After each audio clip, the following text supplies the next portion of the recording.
The night is humid, the streets of Riverton still buzzing after a long summer day. Streetlights flicker over the quiet downtown, where a black woman in a navy blue suit steps out of a federal building. Her heels click against the pavement, her stride confident, her eyes sharp. Her name is Judge Camille Harris, one of the youngest federal judges ever appointed in the state. But to the police captain parked a block away, she's just another target. Captain Richard Cole leans against his cruiser, sipping burnt coffee, his jaw clenched. For years, he's ruled his precinct with arrogance, believing his badge shields him from consequences. He spots Camille walking toward her car, her briefcase in hand, and sneers.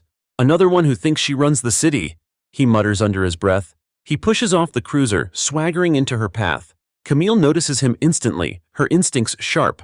She's presided over enough cases to recognize arrogance in uniform. Still, she keeps her tone calm. "Good evening, officer." But Cole's voice drips with disdain. "Evening? Lady, it's past curfew in this part of town. What are you doing out here?" Camille raises an eyebrow. "There is no curfew in Riverton, Captain." He steps closer, his frame imposing. "You know my rank, huh? Must have seen me around. Let me give you a little advice. People like you should stay quiet at night. Safer that way." Her grip tightens on her briefcase, but she doesn't back down. "I have every right to be here, just like you." Cole smirks. "That's so? Then let's make sure." Before she can react, he grabs her arm and slams her hard against her own car. The metal door rattles with the impact. Gasps ripple from across the street. Bystanders freeze, stunned at the sight of a decorated police captain manhandling a professional black woman in plain view. Camille steadies herself, refusing to cry out. She glares at him, her voice icy. "You just made the biggest mistake of your career." Cole leans in close, sneering. "Lady, I am the career. Nobody questions me." Phones rise in the distance. Bystanders recording, their lenses catching every second. Cole doesn't notice. He's too lost in his arrogance, pressing Camille harder against the car, his voice low.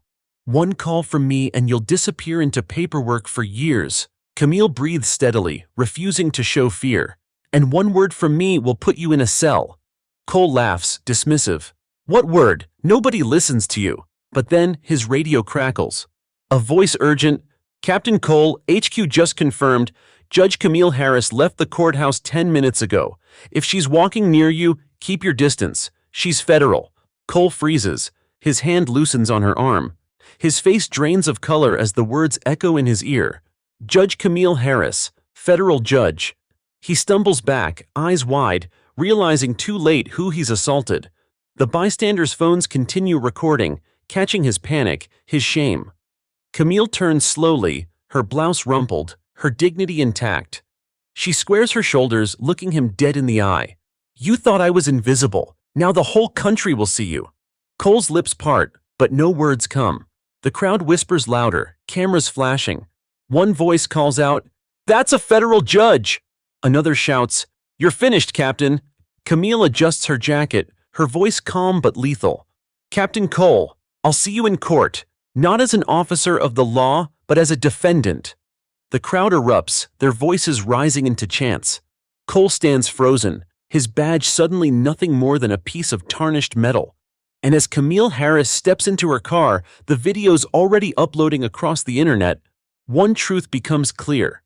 The storm has only just begun. The video spreads before Camille Harris even makes it home. By the time she pulls into her driveway, her phone is buzzing nonstop. Calls from colleagues, texts from reporters, and notifications from social media. Clips of Captain Richard Cole slamming her against the car are already trending, hashtags exploding. Hashtag Justice for Camille, #Abuse in Uniform, #Judge Harris.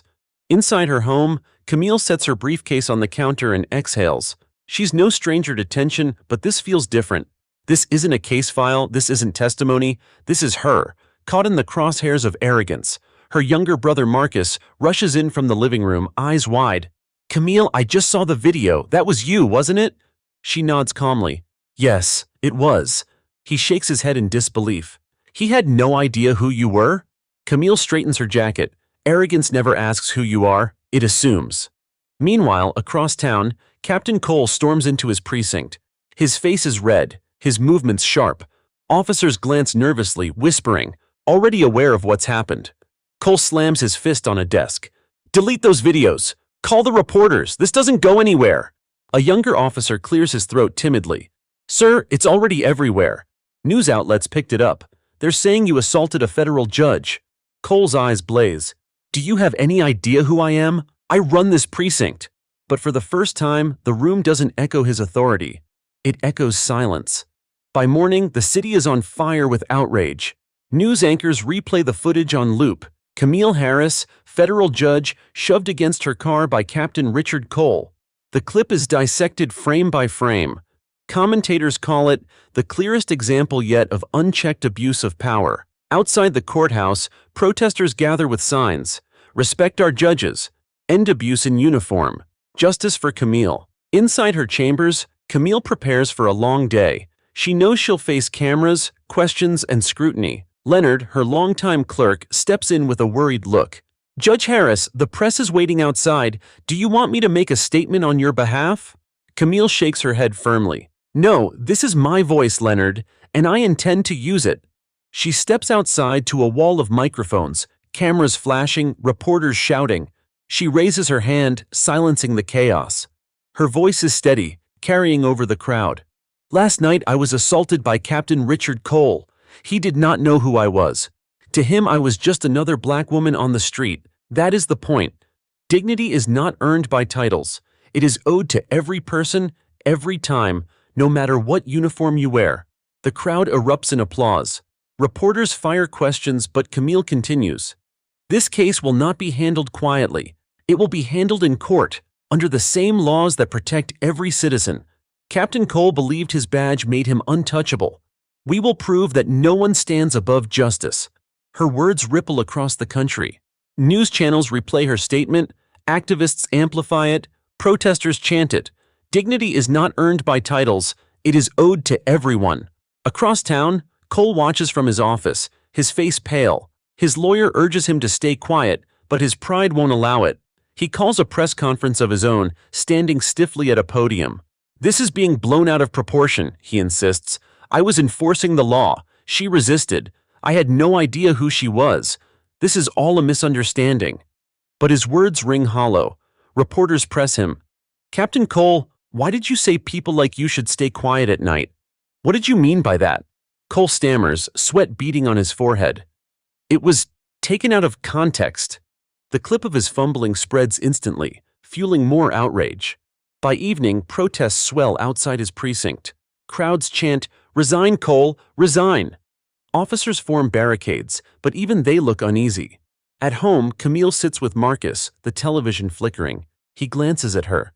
You just started something bigger than him, Camille. This isn't just about one captain. This is about every abuse we've seen for years. Camille nods slowly, her gaze steady. Then let it grow. Because justice doesn't whisper, it roars. That night, the chants echo through the city, louder and louder. Justice! Justice! Justice! And Camille Harris, though weary, steels herself for the battles ahead, knowing the world is now watching, and the storm has only just begun.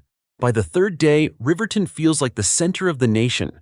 News vans clog the courthouse square, their satellite dishes pointed skyward. Protesters hold handmade signs, chanting into bullhorns. College students, veterans, church groups, people from every walk of life have gathered, united by outrage. Judge Camille Harris arrives at the courthouse in a black SUV, escorted by federal marshals. Cameras swarm instantly, reporters shouting her name. She steps out with quiet poise, her navy suit pressed, her eyes unyielding. Inside, federal prosecutors are already drafting charges against Captain Richard Cole. Assistant U.S. Attorney Denise Foster greets Camille in her chambers. Judge Harris, I want to assure you this case is moving quickly. Cole will be indicted for assault and abuse of authority. The evidence is overwhelming. Camille nods. Thank you, Denise, but remember, this isn't just about me. Make sure the people see this is about principle. Denise smiles. That's why your voice matters more than ever. Meanwhile, across town, Captain Cole paces inside his lawyer's office. His once proud uniform hangs on a chair, abandoned. His lawyer, gray-haired and weary, speaks bluntly. Richard, the videos leave no room for doubt. You assaulted a woman. That woman turned out to be a federal judge. This case is unwinnable. Cole slams his fist on the desk. It was a mistake. I didn't know who she was. His lawyer glares. That's exactly the problem. You treated her that way because you thought she wasn't important. That arrogance is why this is going to trial, and why you'll lose. Cole growls, but his confidence falters. For the first time, he feels the walls closing in. That evening, Camille appears on a primetime interview. The anchor leans forward, his tone serious. Judge Harris, millions have seen the video. Many are calling this a turning point in the fight against abuse of power. How do you see it? Camille answers firmly. This isn't about one officer and one judge. It's about a culture that allows arrogance to go unchecked until cameras catch it. I intend to make sure this moment brings change, not just headlines. The interview goes viral, her words echoing across social media. This isn't about one officer, it's about culture. Activists quote her, protesters chant it, newspapers print it in bold headlines. Across the country, other victims of abuse begin to share their own stories, inspired by Camille's stance. A movement is forming, fueled by her composure. But in Riverton, Cole still clings to arrogance. Late that night, he sneaks into a local bar, only to be met with cold stares. Patrons whisper, some pull out phones recording him. He snarls, "You think she's better than me? She's just using this for power." But nobody nods. The once feared captain is now a pariah. The next morning, Camille prepares to return to the courthouse. Marcus joins her for breakfast, concern etched on his face. "Camille, you're carrying the weight of the whole city right now. Are you sure you're ready for that?" She takes a slow sip of coffee. "I didn't ask for this, but when storms come, you don't run, you stand." Marcus shakes his head, admiration in his eyes. Mom would be proud. At the courthouse steps, the crowd swells larger than ever. Chants roll like thunder. "Justice for Camille! Justice for all!" Camille raises her hand, silencing the crowd. Her voice carries, calm but firm. "I stand here not just as a judge, but as a citizen. I was slammed against a car by someone who thought his badge made him untouchable. But let me tell you, no one is untouchable. Not in this city, not in this country. Justice belongs to us all." The crowd erupts, cheers shaking the air. Reporters rush to broadcast her words, headlines appearing within minutes. Inside his precinct, Cole watches the footage on a cracked television. His hands tremble, rage boiling, but he sees the truth. Her voice is louder than his badge ever was. That night, Camille returns home to find candles lining her front steps, left by neighbors and strangers alike. A handwritten note rests by the door. "For standing when we couldn't, thank you." She holds the note quietly, her eyes softening. For all the chaos, she knows one thing with certainty. This fight is no longer hers alone. It is a movement. And Richard Cole, once arrogant, now faces the storm he created. The indictment comes faster than anyone expected.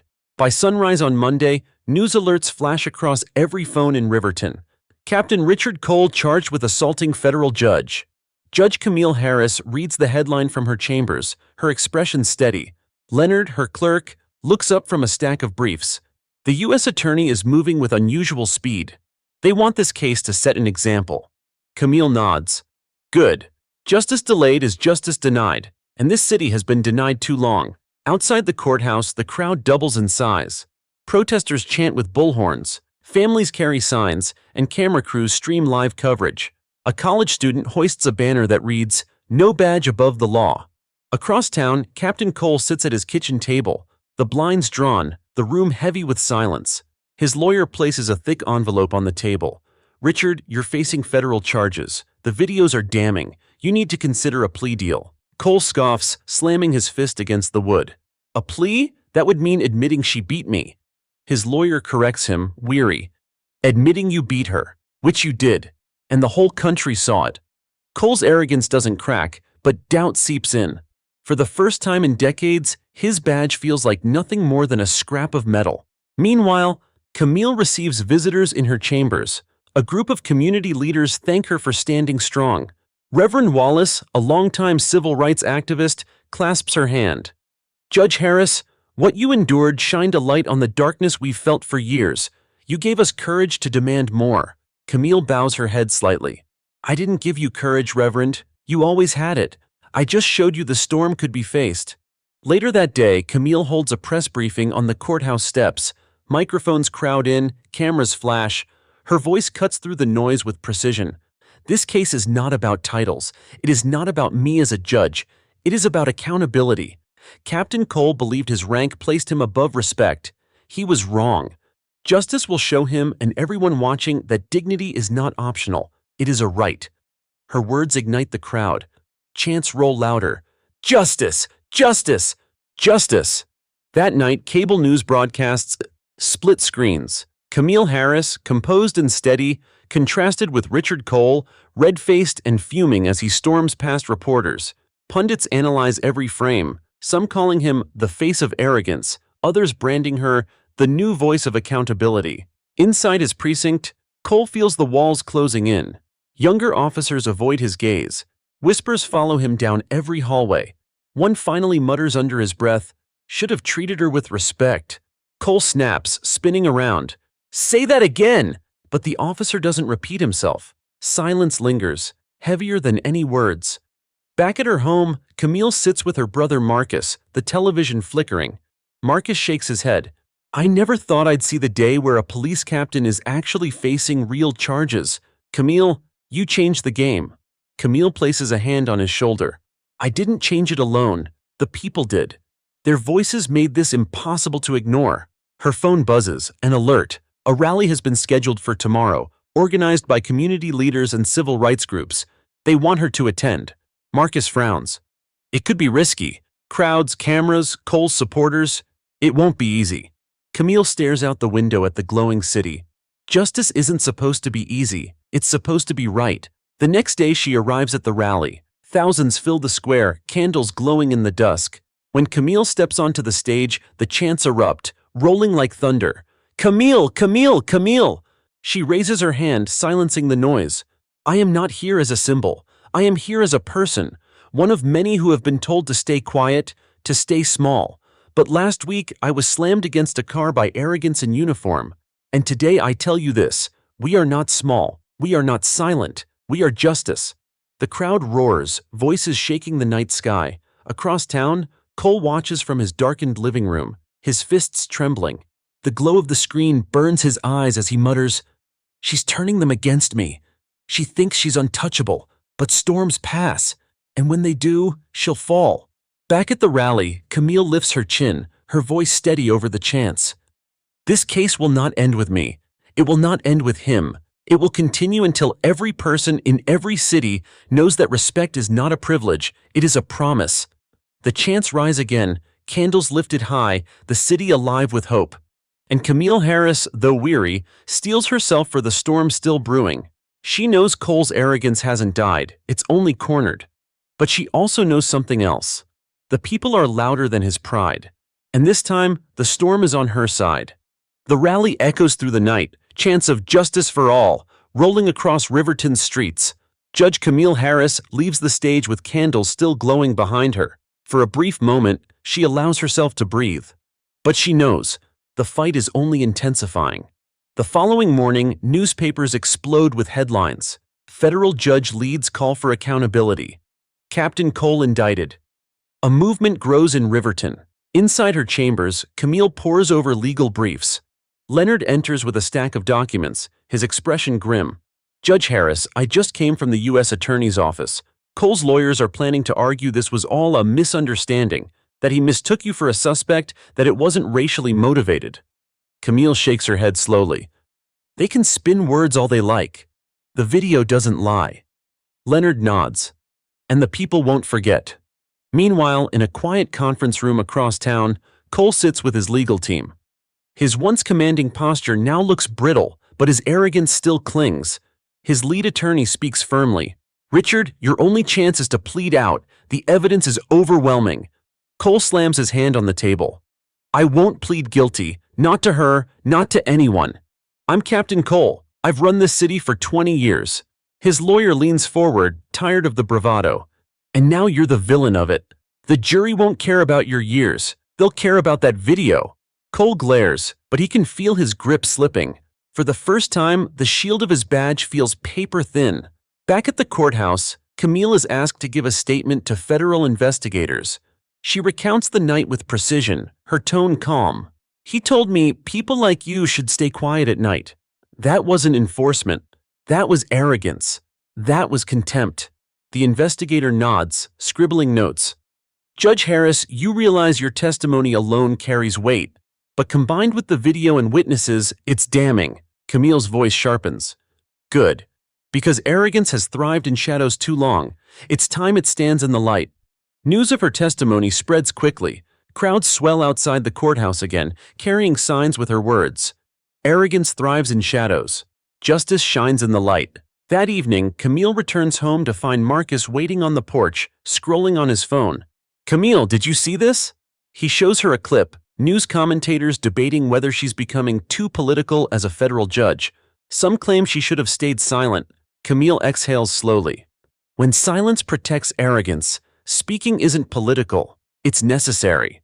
Marcus nods, his pride evident. Don't let them shake you. Across town, Cole finds himself heckled on the street. As he leaves his precinct, protesters jeer, some throwing coffee cups at his feet. Phones record as they chant, "Resign, Cole! Resign!" For the first time, he sees the city he once commanded turning against him.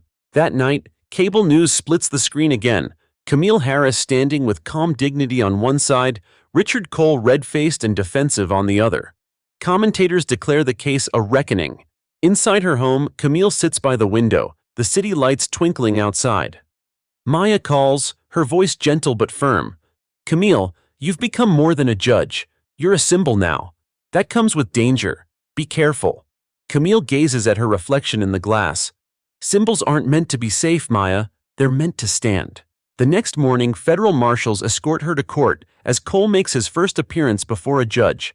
The courtroom buzzes with tension. Reporters fill every seat, cameras clicking furiously. Cole shuffles in, his uniform replaced by a plain suit, his arrogance dulled but not extinguished. When the judge asks for his plea, his voice is sharp. Not guilty. Gasps ripple through the room. Camille watches from the gallery, her face calm but her eyes piercing. The judge sets the trial date. Reporters sprint from the courtroom, headlines ready. Captain Cole pleads not guilty. Outside, protesters clash. Supporters of Camille chanting for justice, a small group of Cole loyalists shouting back.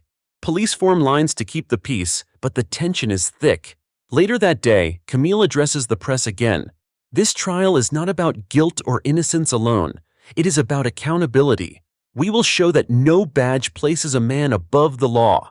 The crowd roars in approval, chants of "No badge above the law" rolling through the plaza. Back in his apartment, Cole glares at the television, rage boiling. She thinks she's won already, but trials are battles, and I don't lose battles. But deep down, even he knows the truth. His storm is unraveling, and Camille Harris is the lightning breaking through. As night falls, protesters light candles across the city, their chants carrying into the dark, "Justice! Justice! Justice!" And Judge Camille Harris, though weary, steels herself once more. The trial will be long, the storms relentless, but she knows one thing with certainty. Arrogance has ruled Riverton long enough. Now it is justice's turn. The morning of the trial's first hearing brings a storm of cameras outside Riverton Federal Court. Reporters jostle for position, protesters chant at the barricades, and every network broadcasts live. The case isn't just a legal battle anymore, it's a spectacle, a reckoning. Judge Camille Harris arrives in a black SUV flanked by federal marshals. She steps out calmly, her navy blue suit crisp, her eyes sharp. The crowd erupts in chants. Justice for Camille! No badge above the law! She doesn't pause for the cameras, but her presence alone fuels the movement. Inside the courthouse, the tension is thick. Richard Cole sits at the defense table, his once polished uniform replaced by a wrinkled gray suit. His arrogance lingers, but cracks show in his posture. He avoids the cameras, but not the whispers. The judge enters, calling the court to order. Prosecutors present their first motion. Cole should be suspended from all law enforcement activities pending trial. Gasps ripple through the courtroom. Cole slams his fist lightly on the table, muttering under his breath. His lawyer rises, attempting to salvage authority. Your Honor, Captain Cole is a decorated officer with 2 decades of service. This incident has been blown out of proportion. Suspension is unnecessary. The prosecutor responds with fire. Your Honor, the video speaks louder than excuses. This man slammed a federal judge against her car, unprovoked, in full view of witnesses. Allowing him to wear a badge during this trial is an insult to justice. The courtroom murmurs in agreement. Cameras capture every word. The judge pauses, then rules firmly. Motion granted. Captain Cole is suspended without pay until the conclusion of this trial. Reporters sprint out the doors, headlines forming instantly. Cole suspended. Protesters outside cheer so loudly that their voices rumble through the walls. Cole's face flushes red, his arrogance cracking under the blow. He whispers angrily to his lawyer, "They can't do this to me. I am this city." But the city no longer believes it. That evening, Camille sits in her chambers, Leonard reading reports beside her. "The suspension is a victory," he says. "People see progress, but Cole won't stop. He's furious, and desperate men are dangerous." Camille nods, her voice calm but firm. "Desperation doesn't scare me. It reveals the truth. He's not fighting me anymore. He's fighting the people." Across town, Cole stews in his apartment. His phone buzzes constantly. Calls from reporters, messages from angry citizens, even jeers from strangers online. He hurls the phone against the wall, shattering it. She thinks she's won, but trials are long. "I'll break her before it's over." Meanwhile, the protests outside grow larger every night. Families, students, veterans, they gather with candles and chants, turning the courthouse steps into a sea of light. Signs glow in the dark. Accountability now. Respect is a right. Justice for all. Camille steps outside one evening, greeted by cheers. She raises her hand, silencing the crowd. This fight isn't about one man or one badge. It's about every person who's been told they don't matter. Let this trial show the world that dignity is not optional, it is promised. The crowd erupts, chants rolling like thunder. "Justice! Justice! Justice!"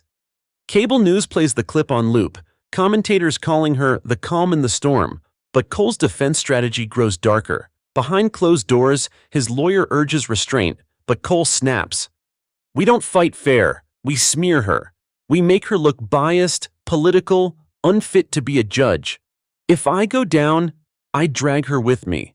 Within days, tabloids print fabricated stories, claims that Camille has a political agenda, rumors about her family, false accusations of impropriety. The lies spread quickly, stirring doubt in some corners. Leonard storms into her chambers, furious.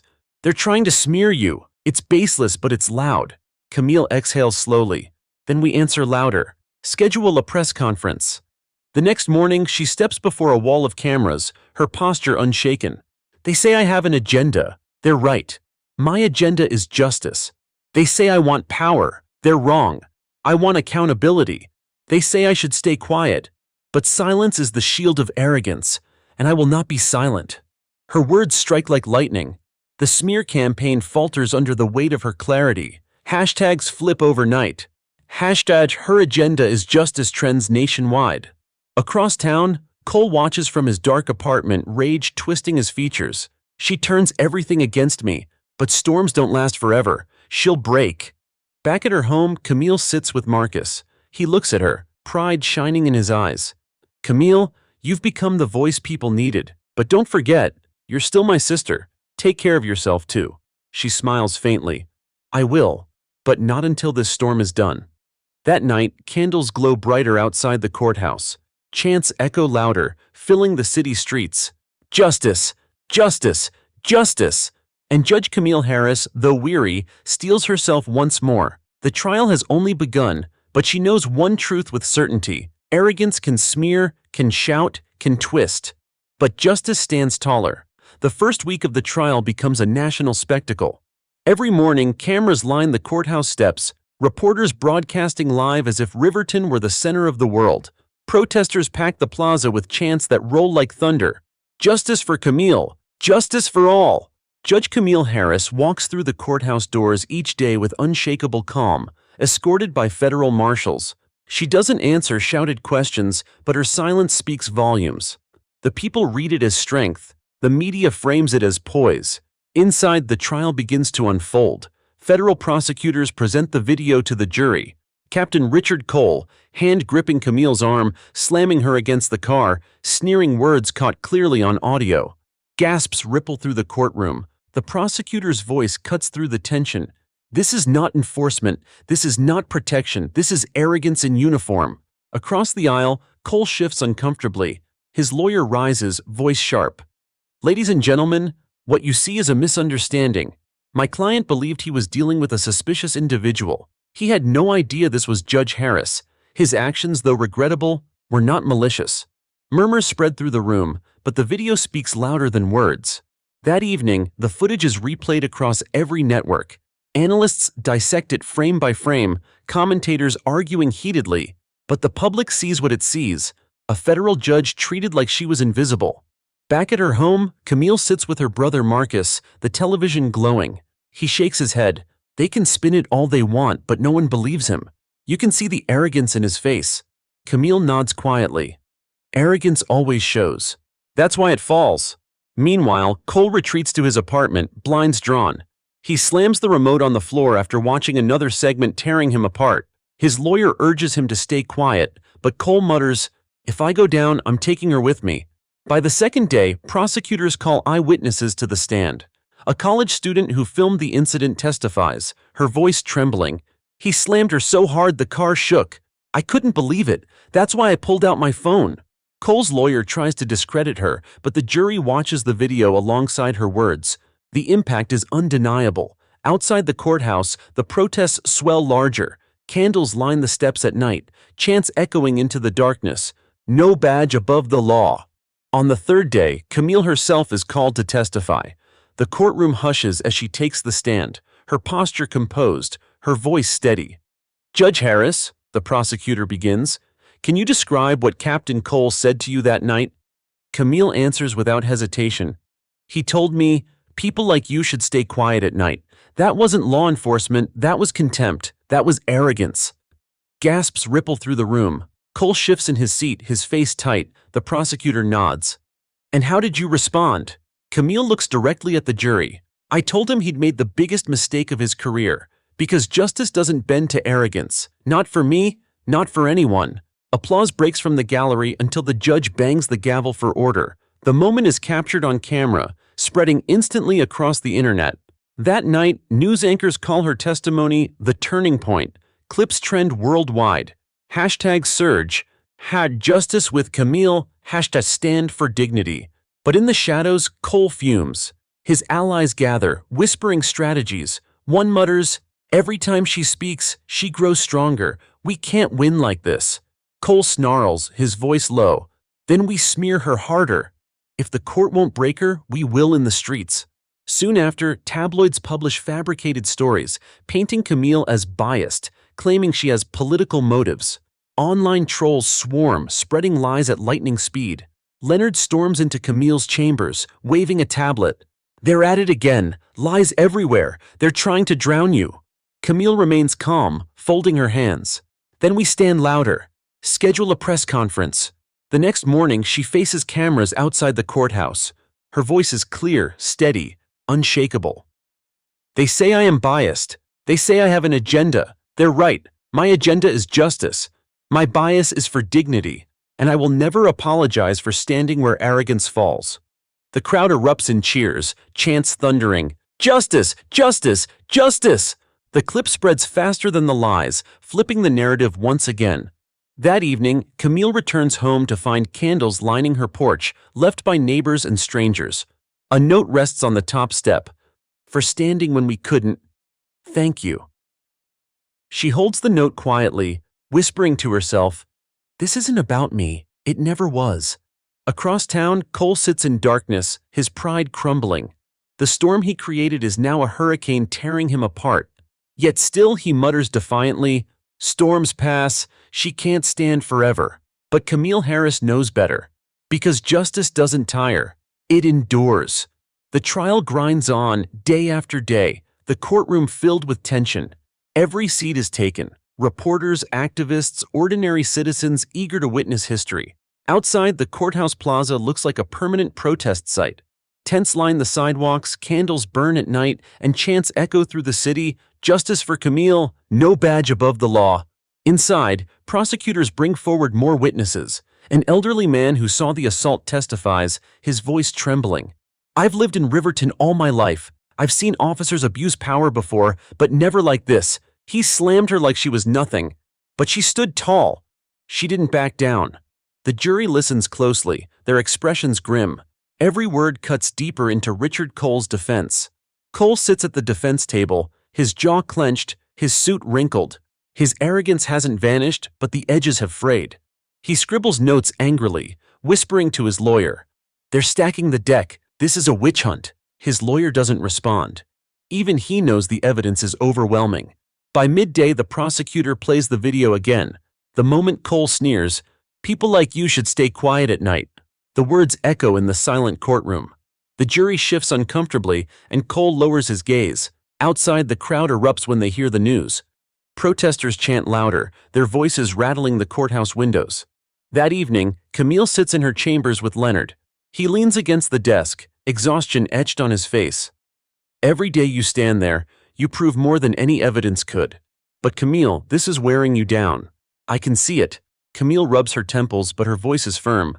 "It's not about endurance, Leonard. It's about necessity. If I falter, what message does that send?" Leonard sighs, but he knows she's right. Across town, Cole sits in his apartment watching coverage of the trial. The camera shows Camille leaving the courthouse, calm, unbroken, her supporters chanting. Cole hurls his glass against the wall, shattering it. "She's turning the whole world against me," his lawyer calls later that night. "Richard, the best you can do now is a plea deal. If you fight this to the end, you'll lose everything." Cole's pride burns hotter. "I'd rather burn than bend." The next day, Camille is invited to speak briefly outside the courthouse before entering. Microphones crowd in, cameras flashing. She raises her hand, her voice steady. "This trial is not about my title. It is about truth. It is about dignity. And let me be clear, no one is above the law, not even those who wear its badge." The crowd erupts, chants thundering, "No one above the law! No one above the law!" The clip spreads instantly, trending across social media. That night, national news frames her words as the heart of the movement. Commentators debate, some praising her strength, others accusing her of politicizing the bench, but the people see her for what she is, a woman refusing to be silenced. Meanwhile, Cole's loyalists begin to dwindle. Even some officers distance themselves, unwilling to defend what the world saw with their own eyes. Inside the precinct, whispers grow louder. "He's finished." But Cole refuses to accept it.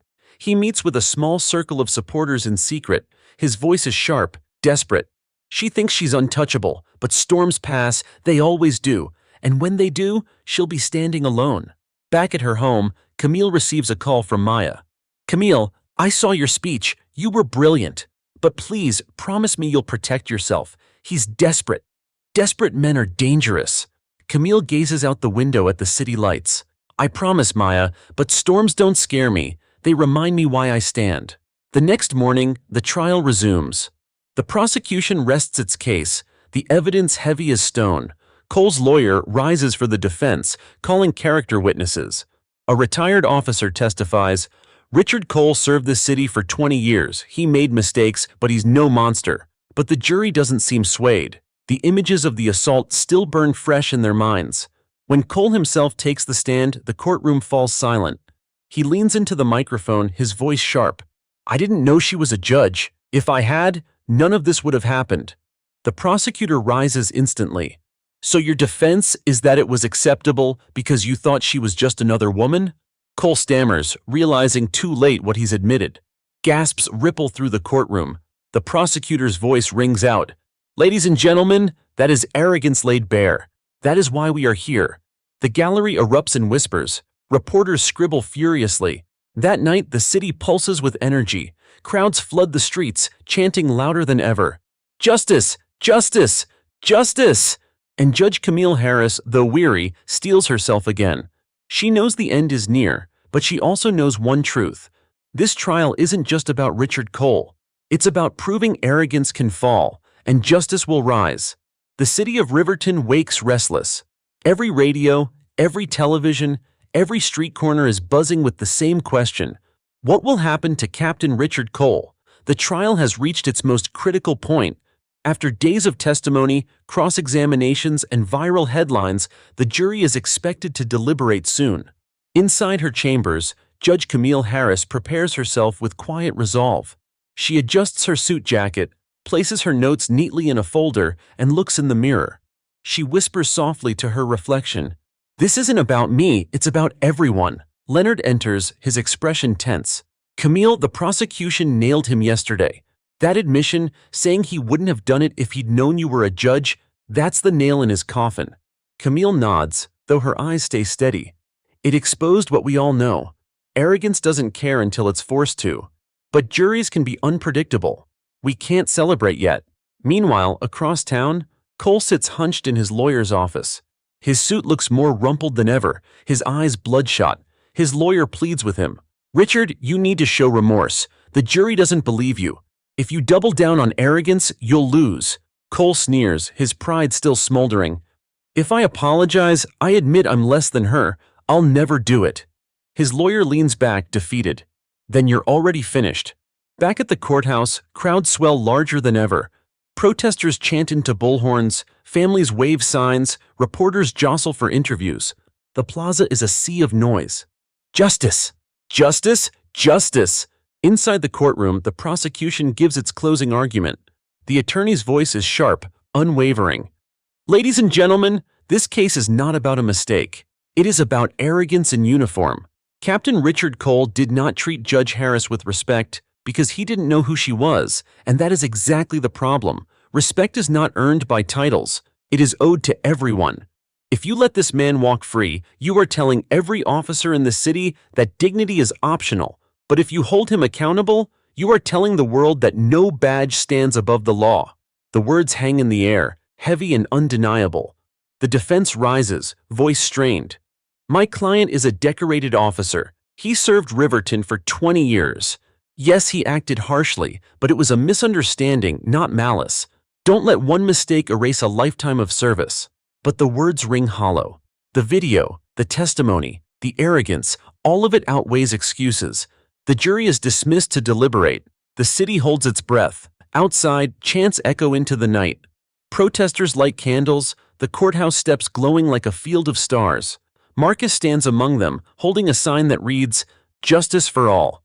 He looks up at the courthouse, whispering, Hang in there, Camille. Inside, Camille waits quietly in her chambers. Leonard sits across from her, restless. They'll see the truth. They have to. Camille exhales. Truth always stands. The question is whether people will stand with it. Hours stretch into the evening. Reporters speculate wildly. Protesters refuse to leave. The city is suspended in tension. Finally, word comes. The jury has reached a verdict. The courtroom fills again, the air electric. Reporters grip their pens, cameras flash, protesters press against the barricades outside. Cole enters with his lawyer, his face pale but defiant. Camille enters from the gallery, calm, steady, her presence commanding silence. The judge calls for order. Has the jury reached a verdict? The foreperson stands, paper trembling slightly in her hands.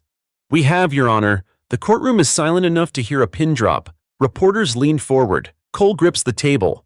Camille sits tall, her gaze fixed. The foreperson's voice rings clear. On the charge of assaulting a federal judge, we find the defendant. The room holds its breath. Guilty! Gasps erupt, followed by cheers from the gallery. Outside, the chants explode into roars that shake the courthouse steps. Justice! Justice! Justice! Cole slumps in his chair, his face drained of color. His lawyer buries his head in his hands. The judge's gavel bangs. Order! Order in the court! But the energy cannot be contained. History has been made. Camille sits quietly, her face composed, her eyes glistening with restrained emotion. She whispers softly to herself, Justice stands. Outside, Marcus pushes through the crowd, tears in his eyes, chanting with thousands of others, No badge above the law, no badge above the law. Cameras capture every moment. The verdict floods television screens, radio stations, and social media feeds. Across the nation, people see that arrogance in uniform can fall, and that justice can rise. That night, Camille returns home to find candles lining her porch again. Dozens of notes from strangers thanking her for standing strong. She picks one up, reading it under the porch light. For every time we were silenced, thank you for speaking. She holds the note against her chest, whispering, This wasn't just my fight, it was ours. In a dark apartment across town, Cole sits in silence. His badge lies on the table, stripped of power. For the first time in decades, he has no command, no audience, no shield. Only the truth remains. And in Riverton, chants echo through the night. Justice! Justice! Justice! The verdict reverberates across the nation like a thunderclap. By dawn, every major newspaper runs the headline, Captain Richard Cole found guilty. Cable news channels loop the footage of the courtroom, the chants outside, and the look on Camille Harris's face as justice landed. In Riverton, the courthouse plaza becomes a sea of celebration. People gather with candles and banners, their chants filling the air. No badge above the law. Justice for all. The city hasn't felt unity like this in decades. Inside her chambers, Camille Harris sits quietly, Leonard across from her with a pile of fresh headlines. It's everywhere, Camille. They're calling it historic. Commentators are saying this verdict will reshape how law enforcement is held accountable nationwide. Camille exhales, her voice calm. It's a victory, Leonard, but it's not the end. One man fell. The culture remains. Leonard nods, admiration in his eyes. Still, you showed the world arrogance can fall. That matters.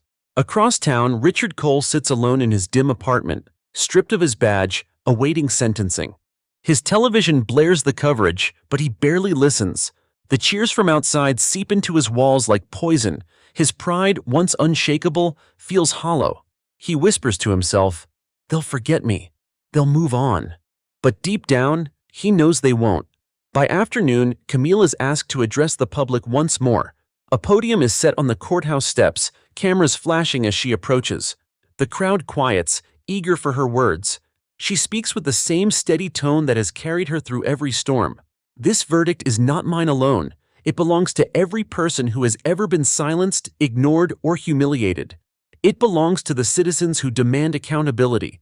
And it belongs to the children watching tonight who will grow up knowing that dignity is not optional.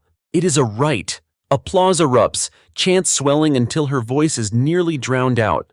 Reporters beam the speech live, calling it a defining moment for justice. That evening, national leaders issue statements. Senators, governors, even the president release remarks applauding the verdict. Activists call Camille a beacon of accountability, while communities across the country organize their own vigils. But Camille doesn't celebrate. Back at home, she sits with her brother Marcus, sipping tea by the window. He studies her face carefully. "Camille, you did it. You showed them. Why don't you let yourself rest?" She shakes her head gently. "Because the storm isn't over. Today was justice for me. Tomorrow must be justice for everyone." Marcus leans forward. "And you're the one who can lead it." She doesn't answer, but her silence speaks enough. Meanwhile, Cole's supporters, once loud, once defiant, grow fewer by the day. Many officers distance themselves, unwilling to be tied to his downfall. Even his closest allies stop returning calls. He is isolated, his arrogance now a prison of its own making. At Skyview University, students hold a panel discussion on the trial. One young woman stands at the microphone, tears in her eyes. "When I saw Judge Harris stand there unshaken, I felt like she was standing for me. For the first time, I believe justice is possible." Clips of her words circulate online, deepening the sense that Camille's fight has grown into a movement far larger than herself. The following weekend, Riverton hosts a march for accountability. Tens of thousands flood the streets, their chants shaking buildings. Justice doesn't rest, justice for all. Camille joins at the front, walking with community leaders, veterans, and students. Cameras capture her every step, her presence calm but resolute. As the march ends at the courthouse steps, Camille addresses the sea of people. Her voice carries like thunder. "Do not mistake one verdict for the end of a struggle. Justice is not a single moment, it is a constant demand. If arrogance rises again, so will we. If silence returns, so will our voices." Tonight, Riverton proved the law belongs to the people, and together, we will make sure it always does. The crowd erupts, candles glowing against the twilight sky. Reporters describe the moment as the spark of a new era. Back at her home, Camille finally allows herself a rare smile. She stands by the window, watching the city lights flicker like stars. For the first time in weeks, she feels a measure of peace. Marcus enters quietly. "So, what now?" Camille gazes at the skyline, her voice calm but resolute. "Now we keep standing, because justice never sleeps." In a cell across town, Richard Cole sits on his bunk, the chants from the streets faintly audible even through the concrete walls. His head drops into his hands as the reality settles in.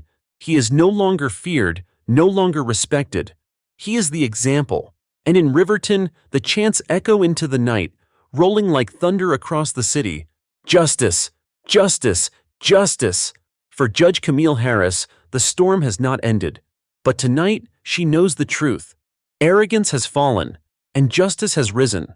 The courthouse is quieter now, the roar of daily protests replaced by a steady hum of watchful presence. Still, candles flicker on the steps every night, a reminder that Riverton refuses to let the flame of justice die out. Judge Camille Harris begins her day earlier than usual, slipping into her chambers before the cameras gather. She spreads files across her desk, reports from community leaders, letters from ordinary citizens, stacks of correspondence from across the country. Each envelope holds a piece of the movement her ordeal sparked. Leonard steps in, carrying coffee. His eyes linger on the letters. You've become more than a judge, Camille.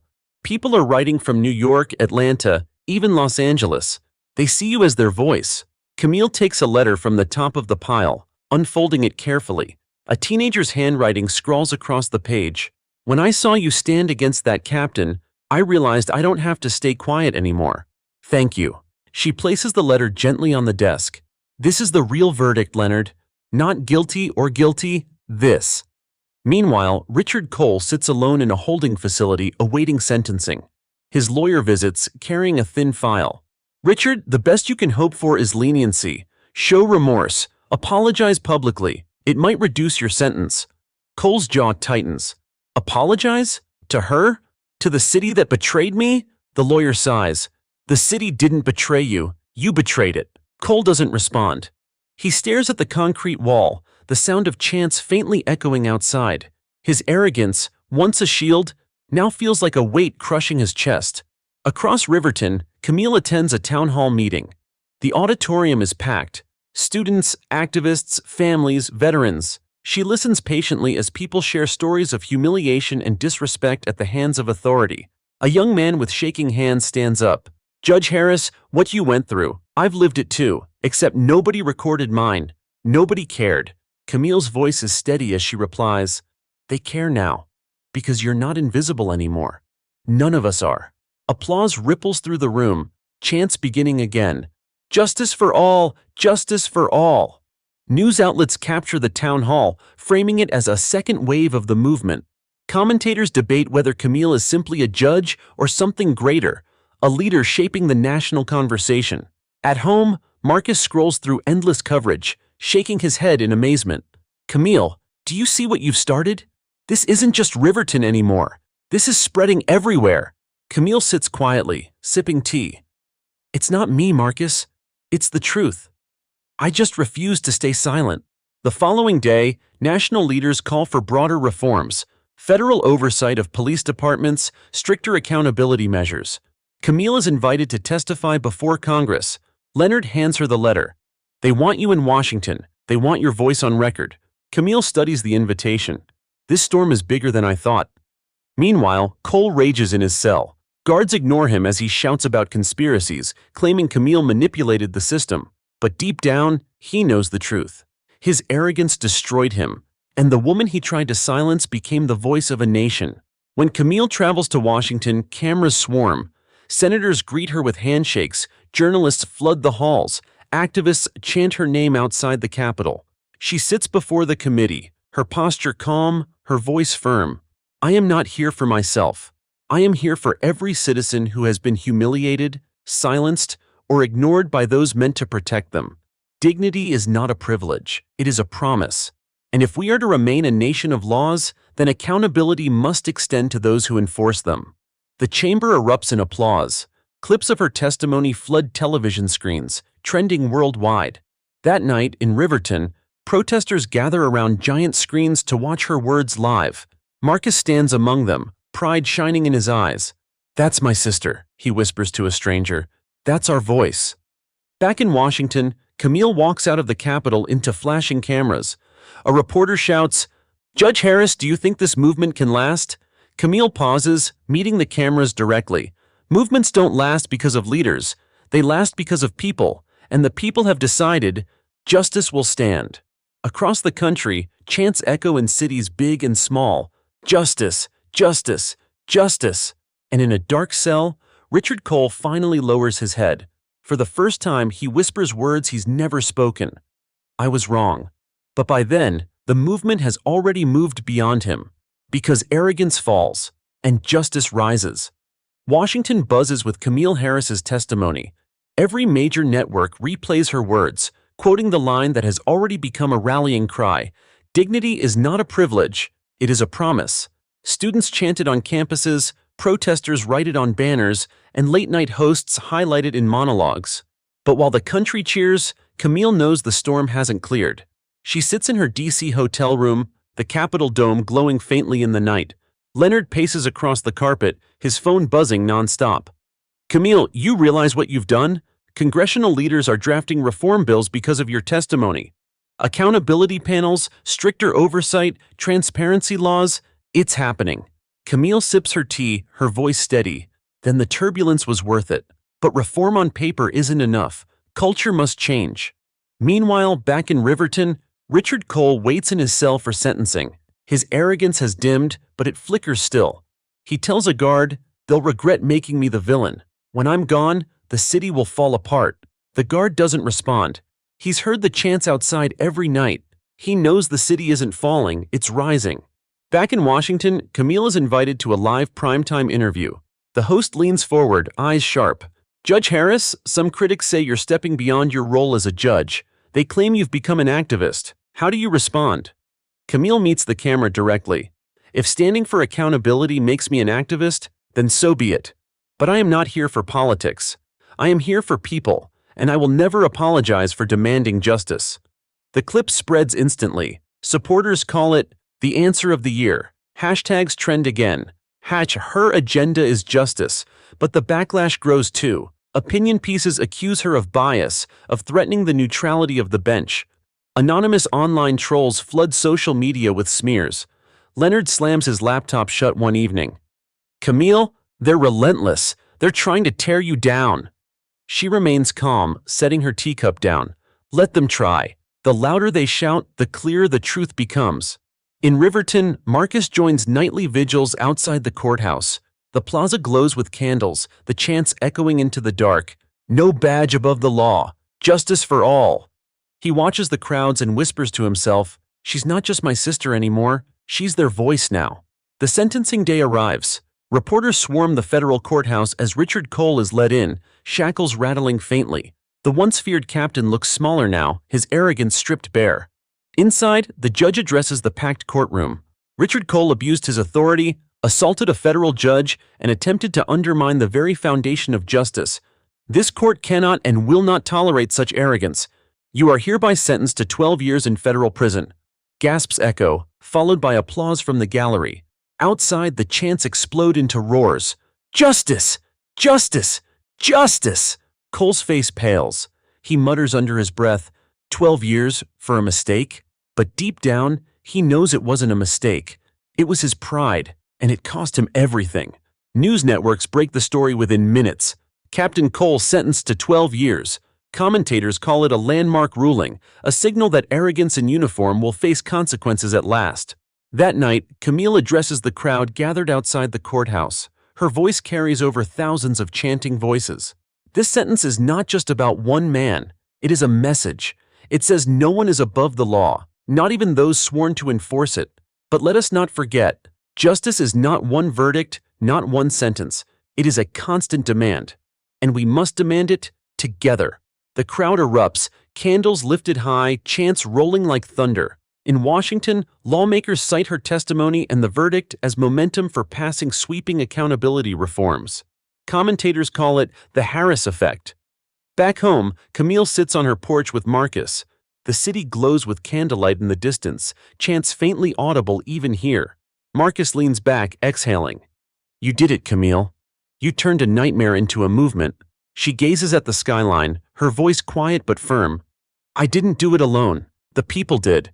Their voices carried me higher than I ever could have stood on my own." For the first time in weeks, Camille allows herself to smile, though her eyes are tired. She knows more storms will come, but tonight, the skies are clear. Because arrogance fell, and justice rose higher than ever before. The sentencing of Richard Cole reverberates far beyond Riverton.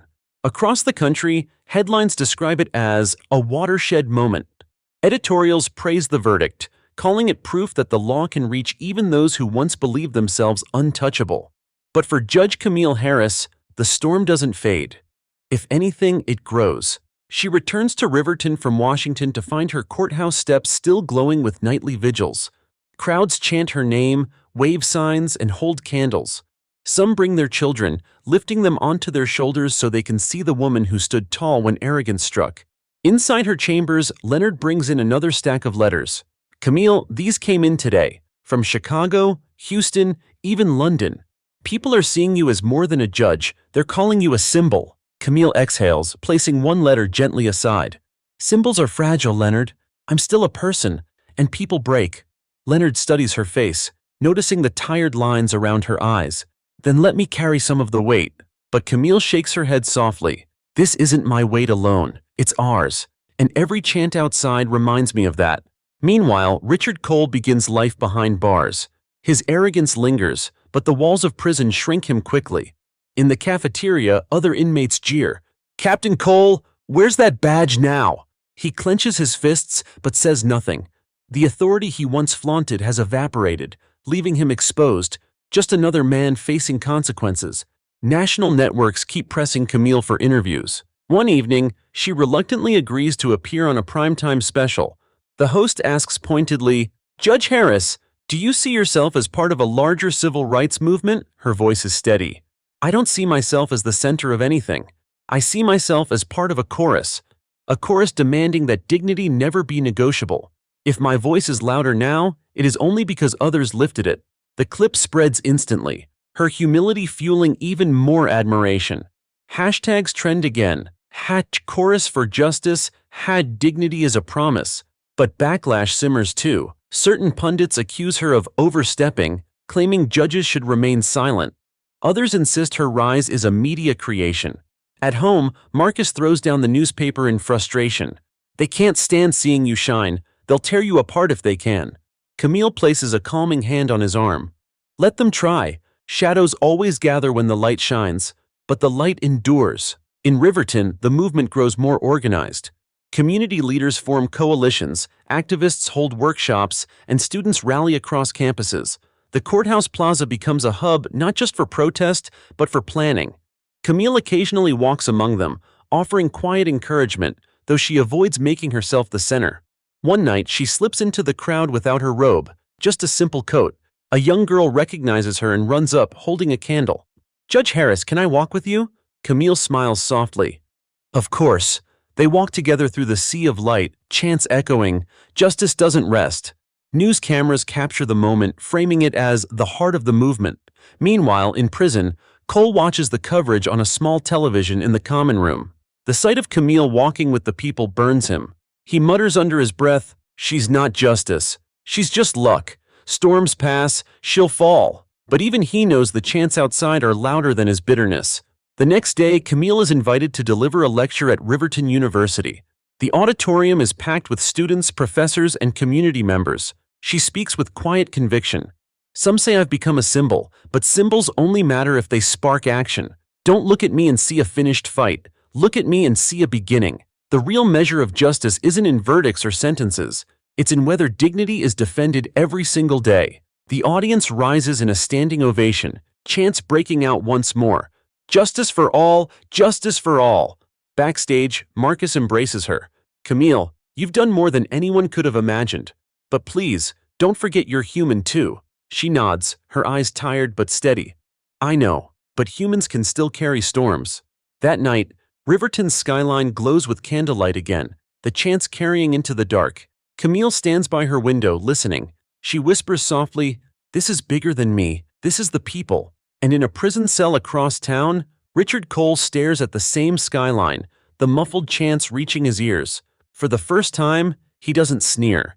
He just lowers his head, the truth pressing down. Arrogance has no audience anymore. The storm he unleashed has become the movement that destroyed him. And Camille Harris, weary but unbroken, steels herself once more. Because the skies are still turbulent, but she knows the truth. justice doesn't fade. It rises, louder every night. Weeks after Richard Cole's sentencing, Riverton has transformed. The courthouse plaza, once just steps of concrete, has become a gathering ground.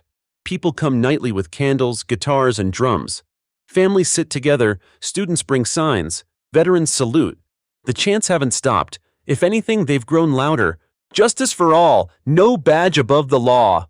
Judge Camille Harris walks past the plaza on her way home one evening. She watches quietly from her car window as children march with tiny candles, their voices joining the chorus. It moves her deeply, but she knows she cannot allow herself to bask. Symbols are fragile and storms are constant. In her chambers the next morning, Leonard places a folder on her desk. Camille, these are invitations. Universities, law schools, conferences. Everyone wants you to speak. Camille scans them silently. They want a face for this movement, but the movement isn't mine, it belongs to the people. Leonard leans forward. True, but people need voices too, and yours has carried farther than anyone's. Meanwhile, Richard Cole adjusts to life in prison. Gone is the swagger of a captain. He keeps his head down in the cafeteria, avoids eye contact in the yard. Other inmates whisper when he passes, some mocking him openly. How's it feel, Captain? No one to slam now. His pride, once his armor, now makes him a target. He writes letters in his cell, rambling about conspiracies and betrayals. Most go unanswered. Even his old allies have abandoned him. For the first time in his life, Richard Cole is invisible. Back in Riverton, Camille accepts one speaking invitation at a national judicial conference. The auditorium fills with judges, attorneys, and lawmakers. When she steps to the podium, the room quiets instantly. Her voice is calm but charged with conviction. When I was slammed against that car, I wasn't treated as a judge. I wasn't treated as a citizen. I was treated as if I didn't matter. That is the root of arrogance in uniform. The belief that some lives carry less weight. But dignity is not earned by titles. It belongs to all. And our duty, as judges, as lawmakers, as citizens, is to ensure it is never denied again. The audience rises in a standing ovation, many with tears in their eyes. Her words ripple far beyond the hall, quoted in newspapers and replayed on television. But backlash follows quickly. Certain pundits accuse her of seeking fame. Opinion pieces call her too outspoken for a judge. Online trolls swarm again, spreading lies and insults. Marcus throws down his phone in frustration one evening. They'll never stop trying to tear you down. Camille remains composed. That's because they fear what doesn't bend. Let them shout. Truth endures. The following weekend, Riverton holds its largest march yet. Tens of thousands flood the streets, their chants shaking buildings. From balconies, residents wave banners. From rooftops, students shine lights into the sky. It is a city transformed by unity. Camille walks at the front, side by side with community leaders. Cameras capture her steady stride, the chants surrounding her like thunder. Reporters call it the March of Dignity. At the courthouse steps, she addresses the sea of people. Do not mistake one verdict for victory. Justice is not an event, it is a demand. Tonight we march, not because arrogance fell once, but because it rises again and again. And we will rise every time it does. The crowd erupts, their chants echoing into the night. We will rise, we will rise. Inside his prison cell, Cole hears the coverage faintly from a nearby television. The chants reach him even here. He buries his head in his hands, muttering, "They'll forget. They always forget." But he knows this storm is different. At home, Camille sits by her window with Marcus. The skyline glows with candlelight, the city alive with unity. Marcus leans back, smiling faintly. "Camille, you've changed Riverton forever." She shakes her head softly. "The people changed it. I just refused to stay silent." Leonard calls later that night, his voice urgent but proud. "Camille, they're calling this a national movement now. Cities across the country are holding their own marches. They're using your words as slogans." Camille gazes at the skyline, her voice steady. "Then this isn't Riverton's storm anymore. It belongs to everyone." For the first time in decades, Riverton is not known for corruption or silence, but for a voice that refused to bend. And Judge Camille Harris, weary but unbroken, knows the truth. Storms don't end, but neither does justice. The March of Dignity lingers in Riverton like a heartbeat. Even days later, candles still glow on sidewalks, posters lean against lampposts, and chants echo in the air whenever crowds gather. The city has found its voice, and it refuses to quiet. Judge Camille Harris walks into her chambers one morning to find Leonard already waiting with a fresh pile of newspapers. Headlines scream across the front pages. A new era in Riverton. Justice marches on. Camille Harris, the reluctant symbol. Leonard sets them on her desk. You've gone from being a victim of arrogance to the face of accountability. But Camille, the pressure is mounting. Everyone wants you. Universities, conferences, television. You're being stretched thin. Camille takes a slow breath, scanning the headlines. Pressure doesn't matter. What matters is momentum. If we let it fade, arrogance will creep back. Meanwhile, Richard Cole struggles in his prison routine. His arrogance has been chipped away, replaced with a simmering bitterness. Other inmates treat him with disdain, some mocking him, others ignoring him completely. Once feared, he is now powerless. At night, he lies awake, hearing the distant echoes of chants from outside, haunting reminders of the city he lost. Back in Riverton, Camille attends a community forum at a local church. The room is packed wall to wall, families sitting shoulder to shoulder. A mother stands, tears in her eyes. Judge Harris, my son was stopped and searched last year for no reason. He still has nightmares. Watching you stand up gave him courage. Thank you. Camille steps closer, her voice calm but steady. Your son's dignity was never theirs to take. His courage is proof that truth endures, and together we'll ensure it's protected. Applause fills the hall, people rising to their feet. Reporters capture every moment, amplifying her words across the country. But the backlash grows again. Certain media outlets label her biased, claiming she's weaponizing her experience. Online trolls swarm, spreading doctored images and lies. Leonard bursts into her chambers one afternoon, frustrated. It's endless. They twist everything. You say one word, they smear it into 10 lies. Camille closes a file calmly. Then let them. Lies burn quickly. Truth endures longer. Marcus visits that evening, dropping by her porch with takeout food. He studies her face, concern etched into his own. Camille, you're carrying the whole city. Don't lose yourself in it. She gives a faint smile. I won't. But Marcus, if I don't carry it now, when will justice ever have a chance? Across the nation, other cities begin holding marches inspired by Riverton. Chicago, Atlanta, Los Angeles all chant the same phrases, light candles, and quote Camille's words. Hashtags like #dignity is a promise trend nationwide. Commentators call it the Harris movement. At Riverton University, Camille is invited to give another lecture. The auditorium overflows with students. She speaks with calm conviction. When arrogance tells you to stay silent, your voice becomes resistance. And when your voice joins others, it becomes a movement. That is what Riverton has shown. That is what you must carry forward. The students rise in thunderous applause, chanting her name. Clips flood social media, fueling the fire even more. Meanwhile, Richard Cole seethes in his cell. Watching the coverage on a small prison television, he mutters bitterly, "She turned me into her ladder. Without me, she'd be nothing." But deep inside, he knows the truth. He was not her ladder. He was the proof arrogance cannot last. The following weekend, Riverton hosts another march, this one even larger than before. Tens of thousands flood the streets, their chants shaking the very foundations of the city. Camille walks at the front again, her presence calm, her stride steady. Cameras capture her as candles glow around her, creating an ocean of light. At the courthouse steps, she addresses the crowd. We are here because arrogance believed it could silence dignity, but dignity does not disappear. It rises. And tonight, Riverton proves that again. This is not my fight, it is ours. And together, we will not stop. The crowd roars, chants thundering into the night. Justice! Justice! Justice! National networks beam the scene live, calling it a historic turning point. Leaders from across the country issue statements, many aligning themselves with the movement. Back at home, Camille sits quietly, sipping tea by her window. Marcus joins her, resting his hand on her shoulder. You've changed everything, Camille. Even Washington is listening. She gazes out at the candlelit skyline, her voice low but resolute. Then we must keep speaking, because justice doesn't rest, and neither can we. In a prison cell across town, Richard Cole finally lowers his head. The chants seep through even here, drowning his bitterness. For the first time, he realizes he isn't feared, respected, or even remembered as he once was. He is only a warning. And Riverton, louder than ever, chants into the night. Justice has taken root, and no storm can uproot it now. Winter descends on Riverton, but the fire of the movement doesn't dim. Snow lines the courthouse steps, yet every evening, citizens still gather with candles and chants. Their breath clouds the cold air, but their voices rise warm and strong.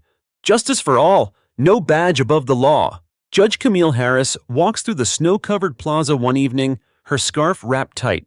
She doesn't speak, doesn't linger, but the people notice her presence. They lift their candles higher, chanting louder. A child points from his father's shoulders, whispering, "That's her." Inside her chambers, Leonard reviews stacks of legal reforms being proposed nationwide. "Camille, this is bigger than Riverton now. Cities everywhere are citing your case. Accountability boards, mandatory body cameras, stricter penalties for misconduct. They're calling it the Harris effect." Camille flips through the documents calmly. Reforms on paper are a start. But unless culture changes, arrogance will find another way. Meanwhile, Richard Cole adapts bitterly to prison life. The once feared captain now blends into the background, stripped of authority. In the yard, inmates whisper as he passes, mocking him. "Where's that badge now, Captain?" He clenches his jaw, but silence is his only weapon left. One evening, he receives a letter. It's unsigned, but the words sting. "You weren't just punished, you were exposed. And justice will remember you only as the warning." He crumples it, fury boiling. Back in Riverton, Camille accepts an invitation to speak at a high school assembly. The auditorium fills with students buzzing with excitement. She steps onto the stage, her voice calm but commanding. "When I was slammed against that car, Captain Cole didn't know I was a judge. To him, I was just another woman. And that is the point. Dignity does not depend on who you are. It belongs to you simply because you exist. Never forget that." The students erupt in applause. Many stand chanting, "Justice! Justice! Justice!" Teachers capture the moment on their phones, and by nightfall the clip circulates online, inspiring young people across the country. National outlets frame her as a voice for the next generation. But backlash simmers too. Certain commentators accuse her of indoctrinating youth. Online trolls resurface, trying to smear her name. Marcus throws down his phone in frustration. It's the same cycle. They smear, you answer, you rise higher. But Camille, how much can you take? She sips her tea calmly. Storms always test you, but storms also prove you can endure. Washington calls again. Lawmakers request her presence at a hearing on proposed reforms. Leonard urges her to go. They need your voice. Without it, these bills may stall. Camille considers quietly. If my voice helps carry others, then I'll speak. In D.C., the hearing draws massive attention. Protesters line the Capitol steps, holding signs with her words. Inside, she delivers testimony with unwavering clarity. We cannot allow arrogance in uniform to be dismissed as mistakes. We cannot allow dignity to be optional. Reform must not be cosmetic, it must be cultural. And culture changes when accountability is certain. Applause fills the chamber, unusual in such hearings. Clips spread instantly, fueling momentum. Hashtags trend again. Hashtag Harris effect, hashtag accountability. Now, meanwhile in Riverton, the courthouse plaza grows even in the cold. Families bring blankets, students bring drums, chants shaking the frosty air. The plaza has become a permanent reminder that silence no longer rules the city. Inside her home, Camille sits with Marcus by the fireplace. He studies her, pride mixing with concern. "Camille, you've carried this storm for months. You've changed Riverton, you've changed the country. But when will you rest?" She stares into the flames, her voice quiet but firm. "When dignity no longer needs defending." Marcus sighs softly. "Then you may never rest." She smiles faintly. "Then I'll keep standing." In his prison cell, Richard Cole lies awake, listening to faint chants carried by the wind from the city. He whispers bitterly, "She turned me into a ghost." But deep down, he knows the truth. Arrogance made him a ghost long before prison walls confined him. And outside, Riverton roars into the cold night, voices echoing through the frost. "Justice! Justice! Justice!" For Judge Camille Harris, weary but unbroken, the storm hasn't ended. But she no longer stands alone. The people stand with her, and together they've proven something unshakable. Arrogance falls. Justice rises. By spring, Riverton has become a symbol. National magazines put Judge Camille Harris on their covers, calling her the face of accountability. College campuses study her case in lectures, and communities across the country adopt her words, "Dignity is not a privilege, it is a promise," as a mantra for reform. Yet Camille herself remains cautious. In her chambers, she reviews case files with Leonard, determined to continue her judicial duties. "I don't want people to think I've become a politician," she says. "I am still a judge. Justice in my courtroom matters as much as justice in the streets." Leonard nods. "But Camille, whether you want it or not, you've become a leader outside the courtroom. People are watching you to see what comes next." Meanwhile, Richard Cole adjusts to the slow grind of prison life. His arrogance has eroded, but bitterness clings. He works in the laundry room, folding uniforms in silence. Other inmates occasionally mock him, but most simply ignore him. Once a captain feared by many, he is now invisible. Late at night, Cole sits on his bunk, scribbling in a notebook. His words ramble with anger. "She destroyed me, she used me, but storms pass, they'll forget her." Yet even he doesn't believe it. Back in Riverton, Camille attends a rally organized by community leaders. The plaza is packed, chants rolling like thunder. Children wave signs, students lead songs, veterans march in solidarity. Camille steps to the microphone, her voice carrying across the sea of people. "Months ago, arrogance believed it could slam me against a car and silence me. But what happened instead? A city stood. A nation stood. And tonight, you prove again that justice does not rest." The crowd erupts, chants shaking the night sky. "Justice! Justice! Justice!" National networks broadcast the rally live. Commentators call it the largest demonstration Riverton has ever seen. At home, Marcus watches the coverage, pride glowing in his eyes. "That's my sister," he whispers to himself. But when Camille returns later, he greets her with worry. "You're pushing yourself too hard, Camille. Every day it's speeches, marches, interviews. You need time to breathe." She smiles faintly. "Storms don't pause, Marcus. Neither can I." Across the country, lawmakers debate reforms inspired by her testimony. Some bills advance, others stall, but her influence is undeniable. Protesters in other cities carry her photo, chanting her words. The Harris effect has become a national force, but backlash sharpens too. Certain pundits accuse her of seeking power, claiming she's too political to remain a judge. Online trolls escalate their attacks, circulating cruel fabrications. Leonard slams his laptop shut one evening. "They'll never stop." Camille's response is calm. "That's because truth unsettles arrogance. The louder they shout, the clearer the truth becomes." Meanwhile, Cole watches from prison. In the common room, a television shows Camille's rally. Other inmates nod in respect as they watch her speak. Cole clenches his fists, whispering, "They worship her now, but storms pass." In Riverton, Camille is invited to speak at a local school. Children fill the gymnasium, their eyes wide as she takes the stage. She crouches to speak at their level, her voice gentle but firm. "Never believe anyone who tells you your voice doesn't matter. I was told that once, but when I stood, I found out my voice wasn't alone. Yours won't be either." The children cheer, many holding handmade signs that read, "Justice for all." Teachers film the moment, and by evening, the clip trends across the internet. That night, Camille sits by her window, the city glowing with candles once again. Marcus joins her quietly. "Do you ever wish this never happened? That you could have stayed just a judge without all this?" Camille thinks for a long moment before answering. "I wish no one had to suffer arrogance. I wish dignity was never questioned. But since it was, I'm glad I stood, and I'll keep standing." In his cell, Richard Cole lies awake, the muffled sound of chants drifting faintly from the city. For the first time, he admits the truth to himself. She hasn't just survived him, she's outlived him. And in Riverton, the chants roll into the night, louder than ever. "Justice! Justice! Justice!"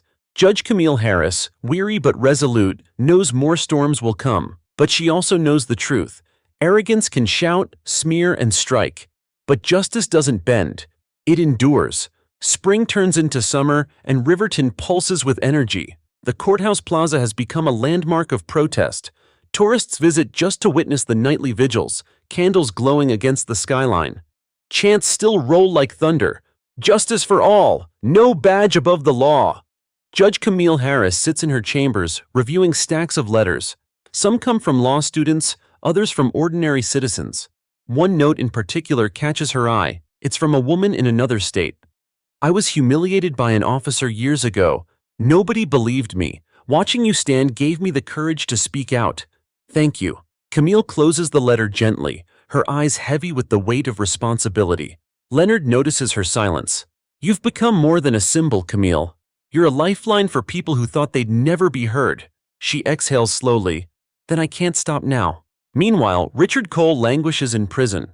His bitterness festers, though his arrogance has thinned. Inmates mock him daily, but what wounds him most is the television coverage. He cannot escape.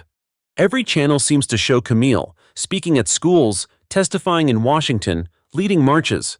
Once, he was the face of Riverton's police. Now, he is remembered only as her cautionary tale.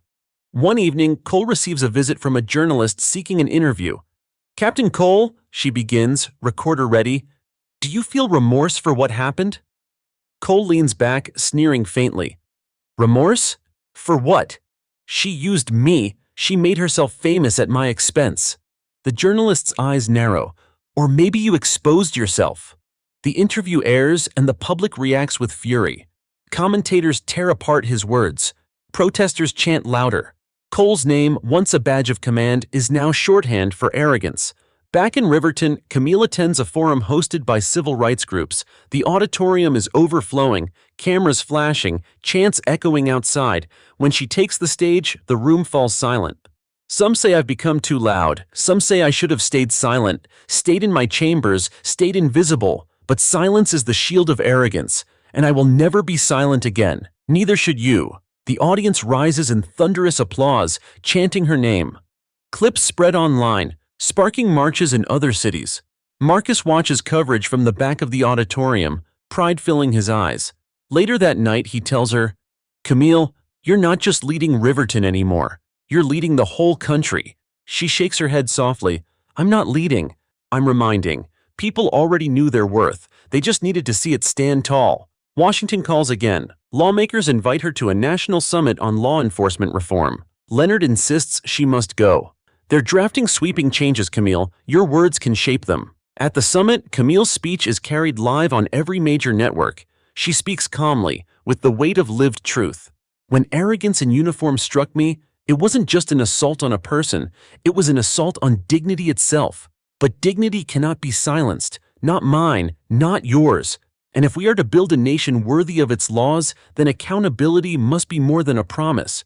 It must be a guarantee." The chamber erupts in applause. Lawmakers on their feet. Clips trend instantly. Hashtag surge, #guarantee dignity, #Harris effect. Meanwhile, Cole sits in the prison common room, forced to watch her on television again.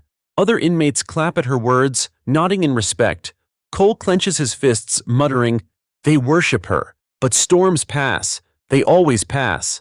Yet deep down, even he knows this storm has only grown stronger. Back in Riverton, the nightly vigils swell into massive marches. Streets overflow with people chanting, candles glowing like rivers of fire. From rooftops, students project Camille's words onto buildings.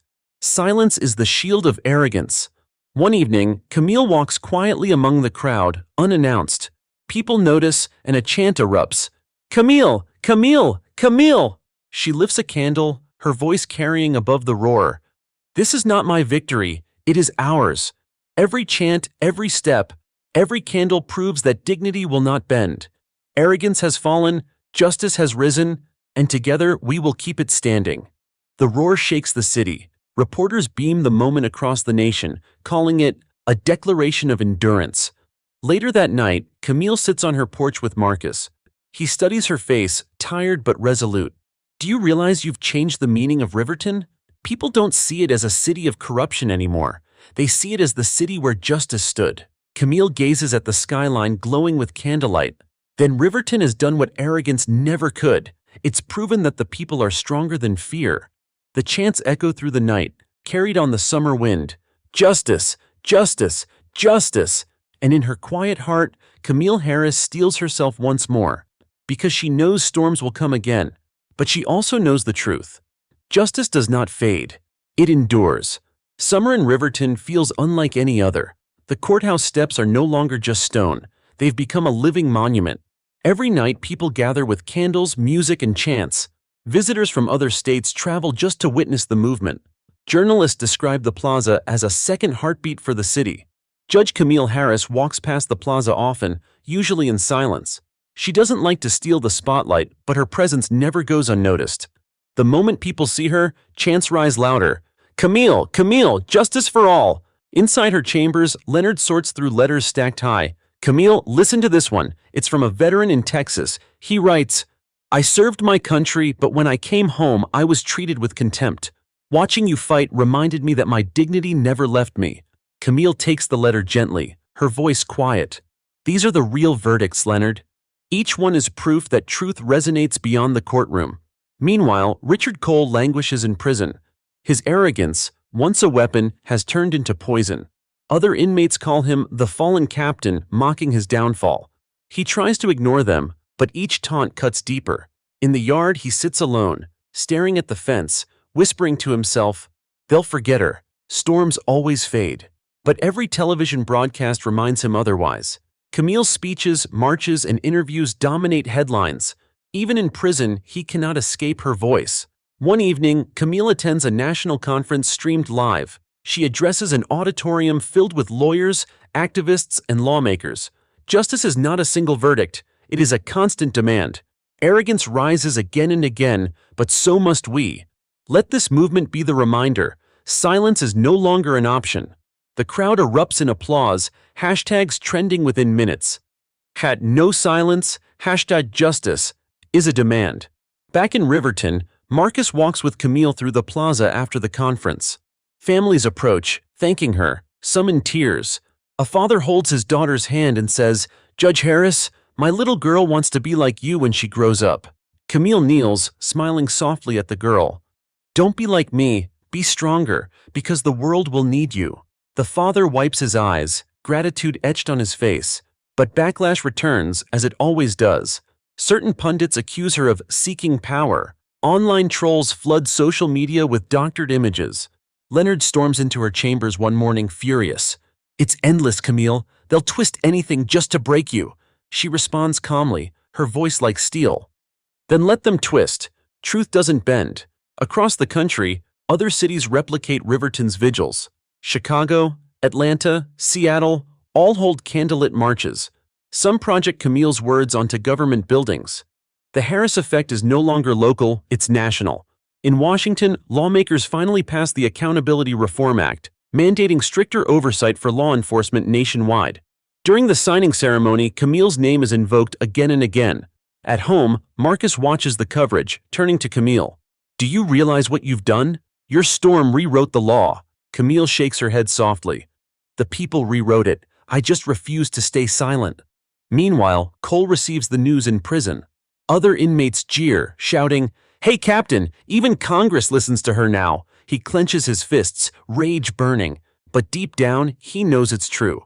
He is a footnote, and she is history. That weekend, Riverton holds its largest march yet. Tens of thousands fill the streets, their chants rolling like thunder. From balconies, residents wave banners. From rooftops, students shine lights into the sky. The courthouse plaza glows like a beacon. Camille walks at the front once more, side by side with community leaders. Reporters capture every step, her presence calm but commanding.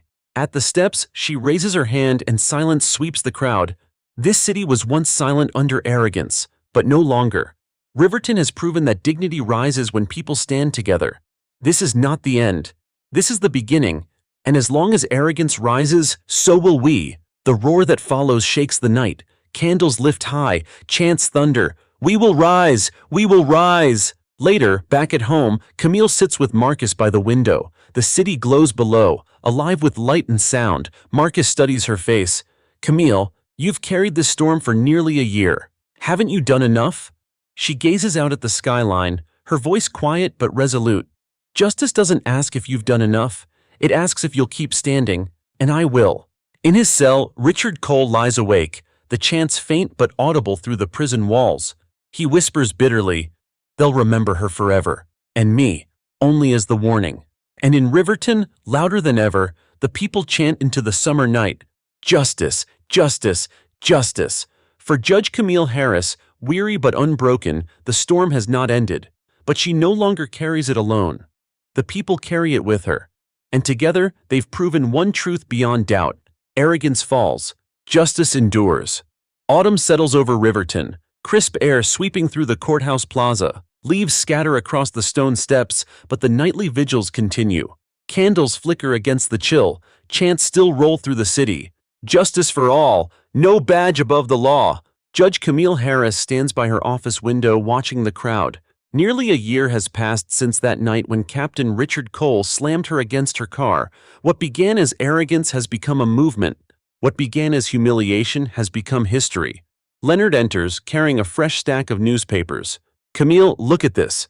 Every major outlet is calling you the judge who sparked reform. Congress passed the Accountability Reform Act. States are adopting oversight panels. This storm reshaped the nation. Camille sets the papers aside, her voice steady. Then it wasn't just a storm, it was a shift. Meanwhile, Richard Cole sits in his cell, staring at the gray wall. His once booming arrogance has been reduced to silence. He no longer receives visitors, no longer writes letters. Guards pass him without notice. He whispers to himself, I was a captain, I was the law. But even he no longer believes it. The world has moved on. Camille Harris has outlived his shadow. Back in Riverton, a massive march is planned to mark the anniversary of the verdict. Organizers expect tens of thousands, with vigils in other cities joining simultaneously. Marcus enters Camille's home with excitement in his eyes. Camille, they're calling it the National March for Dignity. You'll be speaking at the courthouse again, in front of the whole country. Camille sits quietly, sipping her tea. One last time, Marcus. And not for me, for them. The day arrives. Streets overflow with people. From rooftops, lights shine into the sky. From balconies, families wave banners. The courthouse plaza becomes a sea of candles, glowing brighter than the autumn moon. When Camille steps onto the stage, the roar is deafening. Chants shake the ground. Camille, Camille, justice for all! She raises her hand and silence falls like a wave. Her voice carries steady and strong. 1 year ago, arrogance believed it could silence dignity. But instead, dignity spoke louder than ever. This movement was never mine, it was yours. Every chant, every candle, every voice proved that justice does not rest. It rises.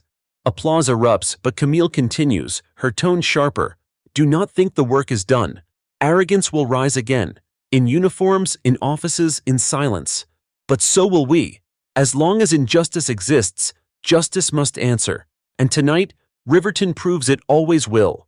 The crowd erupts, chants thundering through the city. We will rise, we will rise. National networks beam the moment live. Commentators call it a defining speech of the decade. Children clutch candles, veterans salute, families cheer. Riverton glows like a beacon. At home later that night, Marcus joins Camille on the porch. The city lights flicker in the distance, the chant still audible. He studies her face, tired but peaceful. Camille, you did it. You carried the storm and you turned it into a horizon. She smiles faintly, gazing at the skyline. I didn't carry it alone. The people carried it with me, and now it belongs to them.